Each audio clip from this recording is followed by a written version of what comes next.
this is going to be a big deal. You are going to remember this in your career. And he was right. I honestly cannot remember who named the game during the last month of development. Everyone was playing, no one wanted to stop. Hello, my name is Ernest Yuan. I'm director of production from World's Edge. And here is the crazy story of Age of Empires and Age of Mythology.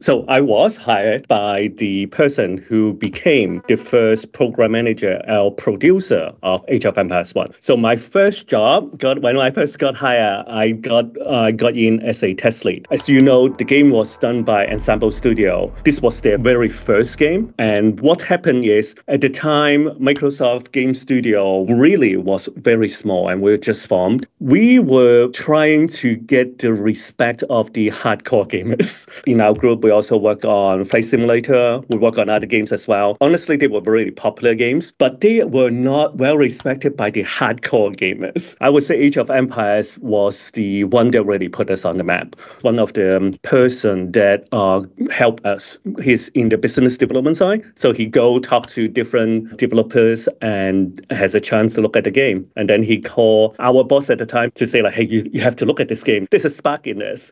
And they were right. The two games that was really popular at the time when we started the title was Warcraft 1 and Command & Conquer. So basically, when you think of Age of Empires, it's really kind of like marrying their love of Warcraft 1 with their love of history. Many people on the team, on the original team, they love history. That should be obvious, right? I think they are awesome because they really help me find information that I didn't know otherwise. Son royaume a été partagé entre ses deux fils, Sanche et Alphonse.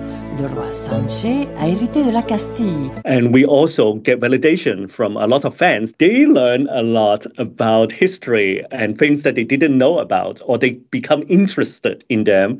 Vous venez d'entendre l'histoire de Frédéric Barberousse?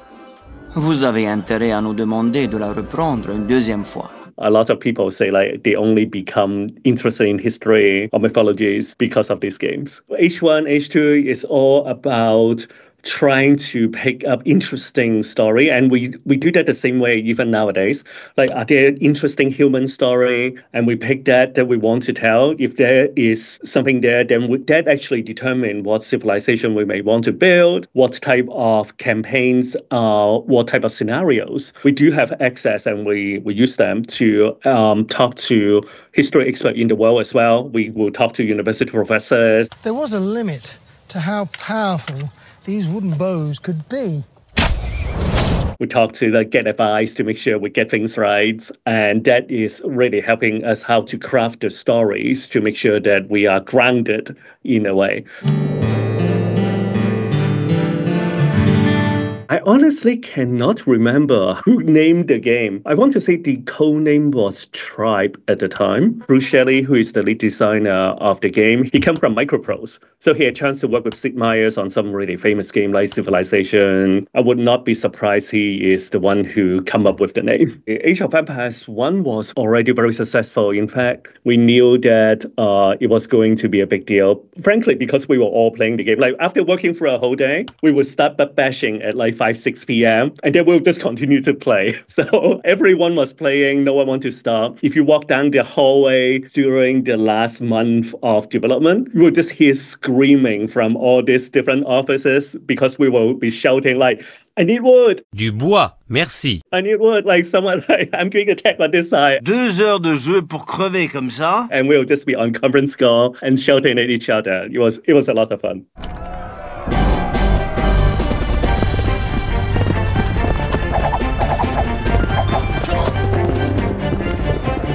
Age of Empires 1 was a huge hit. Marketing team wanted us to hey, just do the next one in a year or something like that. And of course, that was impossible. We were all so tired after Age of Empires 1. So that's actually why the Rise of Rome expansion was created. It's so that some of the team members will go and create Rise of Rome, which includes some features and fixes we wanted for Age of Empires 1 already anyway. And then in parallel, some team go to really focus on honing Age 2 as much as possible before we release. And honestly, everyone was playing the game and we knew it was going to be big.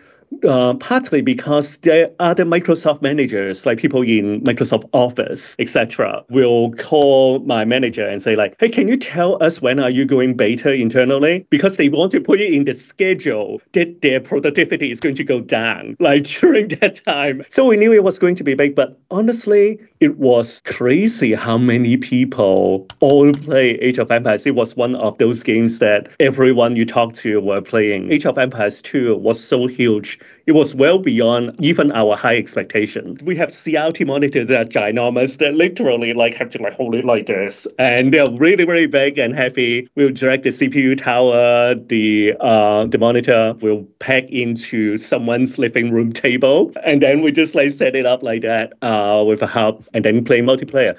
I made a lot of new friends and also have some lifelong friendship because of playing the game that way. So the final version of the game that is on CDs, we call them Golden Master. That's the name that you get. This is the Golden Master, and you hold it almost like Zelda with lights coming out. It's fantastic. So for the Golden Master version, we literally were here all night. So we were testing until, I want to say, 3 or 4 a.m. in the morning when we finally declare, this is good enough. All right, send it up. And then someone will take the disc that we were burning CDs at the time, take the CD, and then hand carry it to the factory to actually start manufacturing it.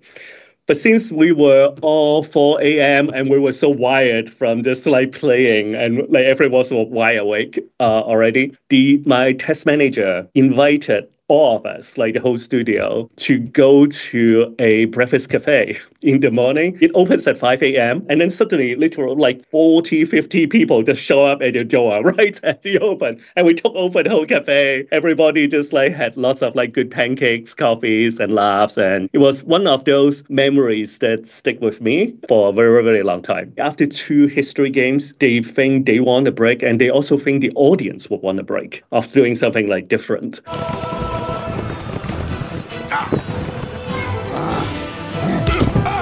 Personally, I think it was super smart for the team to go with the mythological theme because it gives them some space to experiment and also a really good way to show off some of the new power of the 3D engine in a mythological settings. I'll be honest, as I mentioned, I love all the Age game, including Age of Mythology. Let's talk about how Retold come about. I wanted to do it very early on, but 2 things like A, it was not part of the budget, and 2, when we look at how much work it will take to really redo Retold to the level that we think our players will expect from us, there are many aspects of the game will need to be completely redone from scratch. So it will cost a lot more to do. So what happened is we have to prove ourselves first. Thank you for all the Age of Mythology fans for screaming for Age of Mythology. Every time we make any big announcement, Age of Mythology is when. Like, hey, I want Age of Mythology. So having those really help us.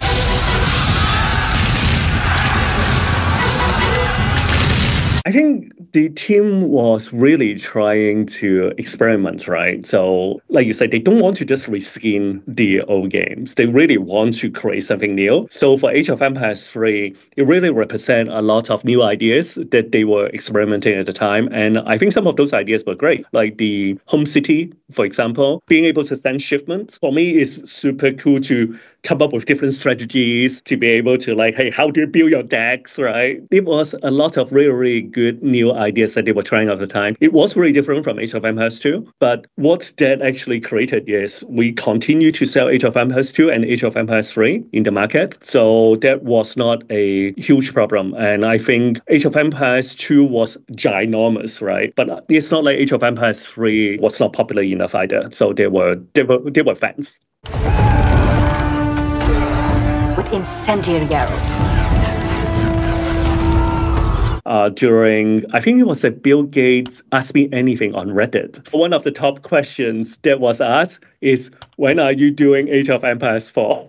So that was actually one of the things that was on it. So there's definitely fans' demand for a new Age of Empires. So we got Shannon fight really hard and got the green light to create Age of Empires 4. And as you know, by now, looking back, like we get to work with Relic to create Age of Empires 4 and a true sequel of the game that comes out, which was fantastic. I think it is from an art book So I don't know about the picture directly, but I did ask about a question because I had the same question. I like, hey, where does this come from? So I was told it is just a artist rendering for the art book that they were doing. So it wasn't like a planned on doing it that way. So it's really a concept art that people were doing at the time. I think it's a great piece of art, but it was just that. It was just a concept piece of art.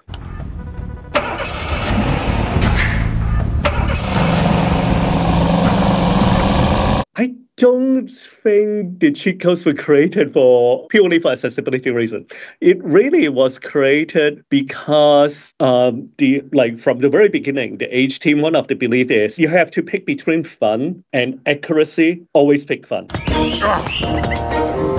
No matter what, always pick fun is one more important thing. So the cheat codes were really created because they were awesome. And so it was fun to do. I want to say the first car in Age of Empires 1 was an actual car that belonged to one of the team members. He wanted his car in the game, so he actually built it. As for Old Canada, that is one of the best cheat code ever in the franchise. I may be biased, but it's super, super cool. Old Canada I was just talking about this cheat code with another team member, and I was talking to Ian Fisher, who is the original lead designer for Age of Mythology. According to him, this happens because someone was mistakenly hooked a bear with a range attack.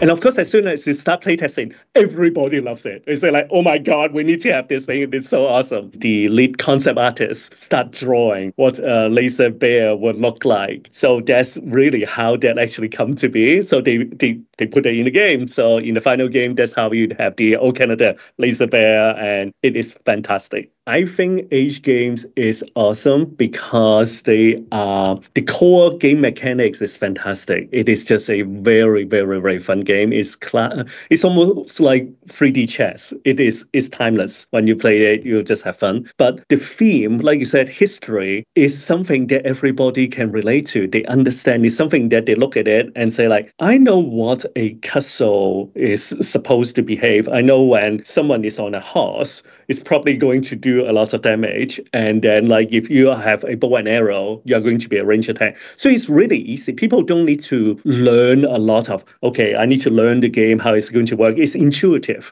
for people. Now, the game is multi-generational.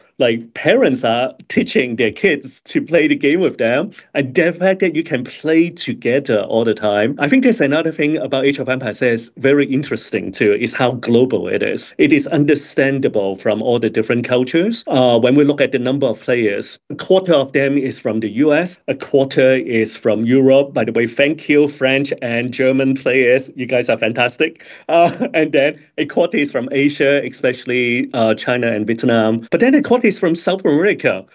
We were just thinking what? So it is super interesting to see how it's a global phenomenon and that everybody gets to play together and understand. And it is just really, really good to see. The guy who hired me to the industry become the first person that did the producer for Age of Empires. So I felt a responsibility. So I feel oh my God, I can't screw this up. And I know friends from the team back then. And later on this year, I would actually have been in the industry for 30 years. And I was shocked what happened to my life.